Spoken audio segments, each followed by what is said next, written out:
മായി ത്രിയേക ദൈവത്തോടും അമ്മ മാതാവിനോടും 1000 നന്ദി. ഈ പരിശുദ്ധ അൾത്താരയിൽ വന്ന് നിൽക്കുവാൻ യോഗ്യതയില്ല എങ്കിലും ദൈവം എന്നെ അനുവദിച്ചതിനായി ഞാൻ ദൈവത്തെ സ്തുതിക്കുന്നു. എൻ്റെ പേര് ഷാലി.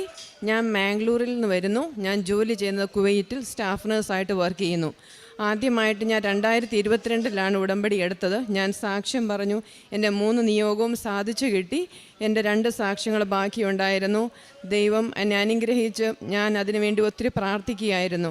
ഞാൻ 2008 കാനഡയിലെ ഒരു പ്രോസസ്സിങ്ങിന് വേണ്ടി ഞാൻ പേപ്പർ വർക്ക് ചെയ്യുന്നുണ്ടായിരുന്നു. അത് കഴിഞ്ഞ് ഒത്തിരി നാൾ ശേഷം എൻ്റെ മനസ്സിലാഗ്രഹം ഉണ്ടായിരുന്നു. ഞാൻ IELTS എക്സാമൊക്കെ എഴുതി എനിക്ക് ആവശ്യത്തിനുള്ള കാനഡ സ്കോറൊക്കെ കിട്ടിയായിരുന്നു.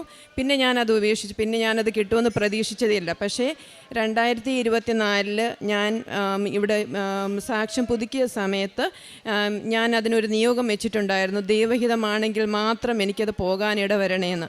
അങ്ങനെ ഞാൻ അതിനുവേണ്ടി ഒത്തിരി പ്രാർത്ഥിച്ചു. പക്ഷേ ഞാനിവിടെ പുതുക്കിയ ശേഷം ഞാൻ തിരിച്ച് കുവൈറ്റിലെത്തിയ ശേഷം ഞാൻ എടുക്കുന്ന ദൈവവചനങ്ങളൊന്നും എനിക്ക് അനുകൂലമല്ലായിരുന്നു. അപ്പം എനിക്കറിയായിരുന്നു ഇത് വേണ്ട എന്നുള്ള തീരുമാനമായിരുന്നു. പക്ഷേ ഞാൻ ഒത്തിരി ഭാരപ്പെട്ടു. കാരണം ഒത്തിരി ആഗ്രഹിച്ചതാണ്. അതിനുവേണ്ടി പൈസയൊക്കെ ചിലവായതാണ്. പക്ഷേ എൻ്റെ മനസ്സ് ഞാനത് ഒരുക്കിയിട്ട് അത് വേണ്ട എന്ന് ഞാൻ തീരുമാനിച്ചു. അതിൻ്റെ ശേഷം എന്നെ സെക്കൻഡ് ഇൻചാർജായിട്ട് എൻ്റെ വാർഡിൽ നിയമിച്ചു. അതിൻ്റെ ശേഷം ഞാനിപ്പോൾ ആക്ടിങ് ഹെഡ് നേഴ്സായിട്ട് തന്നെ ജോലി ചെയ്യുവാൻ എനിക്കുള്ള കൃപ. ഞാൻ ഒരു യോഗ്യതയില്ലെങ്കിൽ പോലും എൻ്റെ ജോഷുവ 1:9 പറയുന്ന പോലെ നിൻ്റെ ദൈവമായ യഹോവ നിന്നോടുകൂടെ ഉള്ളത് കൊണ്ട് നീ ഭയപ്പെടേണ്ട, ഭ്രമിക്കുകയും ചെയ്യേണ്ട, നിൻ്റെ എല്ലാ വഴികളും അവൻ നിന്നെ കരുതുമെന്നുള്ള വചനങ്ങളൊക്കെയും എന്നെ ഒത്തിരി ആഴപ്പെടുത്തുന്നു. പിന്നെ രണ്ടാമതായിട്ടും ഞങ്ങൾ ഇച്ചിരി കടഭാരത്തിലായിരുന്നു. അപ്പം അതിനുവേണ്ടി ചെറിയ കടമാണെങ്കിലും വലിയ കടമാണെങ്കിലും അത് കടം തന്നെയാണ്.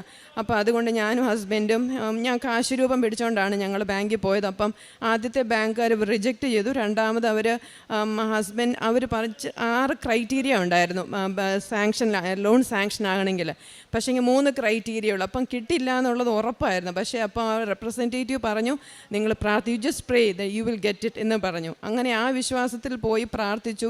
ധ്യാനമൊക്കെ കൂടുമായിരുന്നു. പക്ഷേ ആ ലോൺ സാങ്ഷനായി.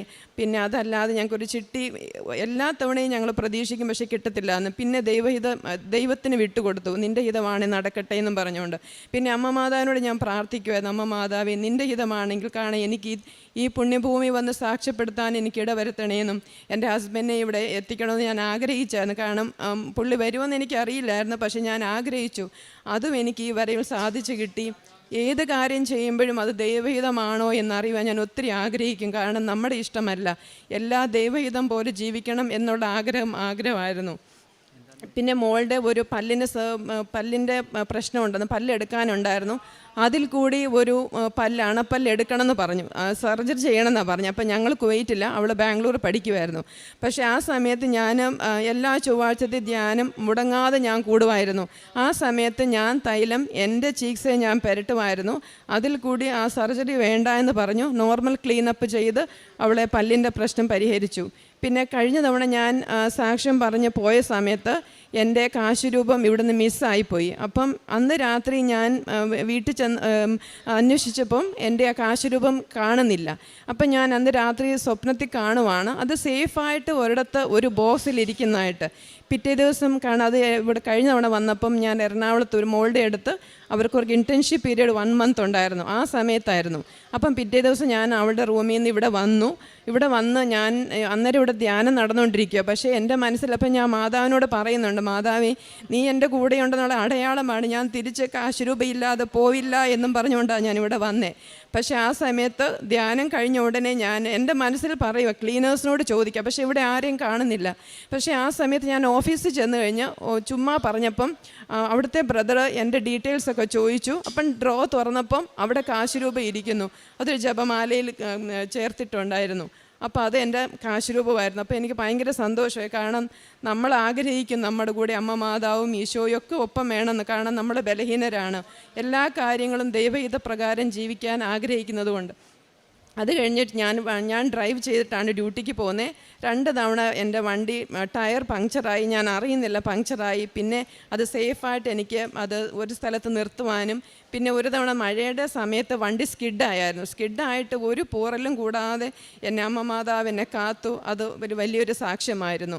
പിന്നെ ഞാൻ ഇവിടെ ഇന്ന് ധ്യാനം കുർബാനയുടെ സമയത്ത് ഇവിടുന്ന് അങ്ങോട്ട് പോയി ഭയങ്കര ഒരു പരിമളം അത് അനുഭവപ്പെട്ടു. ഞാൻ ഹസ്ബൻഡിനോട് ചോദിച്ചപ്പോഴും പുള്ളിയും പറഞ്ഞു അതേപോലെ അനുഭവപ്പെട്ടു. അപ്പോൾ അമ്മ മാതാവ് കൂടെ ഉണ്ടെന്നുള്ള ഒരു പൂർണ്ണ വിശ്വാസമായി. പിന്നെ കാരുണ്യ പ്രവർത്തികൾ എന്ന് പറഞ്ഞാൽ ഞാൻ അവിടെ ജോലി ചെയ്യുമ്പം എപ്പോഴാണ് ഓഫ് കിട്ടുന്നത് അതനുസരിച്ച് ഞാൻ ഡ്രൈവ് ചെയ്തിട്ട് രാവിലത്തെ ബ്രേക്ക്ഫാസ്റ്റ് ഇച്ചിരി ആൾക്കാർക്ക് ഞാൻ ബ്രേക്ക്ഫാസ്റ്റ് സാൻഡ്വിച്ച് എന്തെങ്കിലും മേടിച്ചു കൊടുക്കും. പിന്നെ എൻ്റെ മോന് ഞാൻ പൈസ അയച്ചു കൊടുക്കും, എന്തെങ്കിലും ആവശ്യക്കാർക്ക് പൈസ കൊടുക്കണേന്ന് പറഞ്ഞുകൊണ്ട്.